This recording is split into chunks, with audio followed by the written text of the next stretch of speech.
Hello WhatsApp guys, আমরা যারা সত্যিকারের কবিতার প্রেমিক তারা এই যত ঝড় হোক বৃষ্টি হোক তারা তাও কবুতরে খাওয়ান দিতে হইব তাদের। এই যেমন আমি না স্বাভাবিক সবাই ঝড় আর বৃষ্টি নাই কবুতরে খাওয়ান দিতে হইব।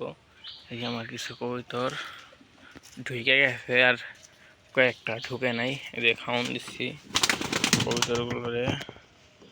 আর আপনারা সবাই জানেন একটা কবুতর ধরছি, এই যে খাওয়ান দিচ্ছি। আমি জানেন ভারী খাবার থেকে আস্তে আস্তে হালকা খাবার দিতেছে। এখন এই যে দাম দেওয়া শুরু করছি, যে এটা আমার গোল্লা কবুতর, আপনারা আবার ভাইবেন না যে গিরিবাস। এইটা গোল্লা, ওইটাও গোল্লা, ধরছে একটা গোল্লা, ওইটাও গোল্লা। আমার 4 পিস এখন মোট গোল্লা কবুতর আছে। আপনারা সবাই আমার কবুতর লাগায় দোয়া করবেন।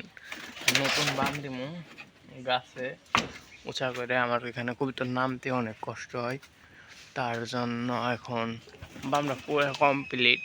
আমার ফ্রেন্ড আইলেই বামটা ওটা এই যে বামটা আপনার দেখাই জানান,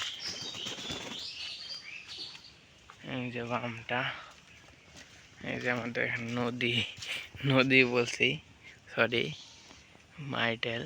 এই যে বামটা কেমন আছে আপনার কমেন্টে সবাই জানাবেন। এই যে বাম পুরোনো বাম, খালি বাসটা নতুন দিতে আসি। ওই যে আমার একটা বাম আছে, তাও আর একটা দিতে আসি। আর আমার ইউটিউব চ্যানেলে আপনারা সবাই সাবস্ক্রাইব করে দেবেন, আর বেশি বেশি শেয়ার করবেন, আর কমেন্ট করে দেবেন ভিডিওগুলো কেমন হয় আপনারা সবাই জানাবেন।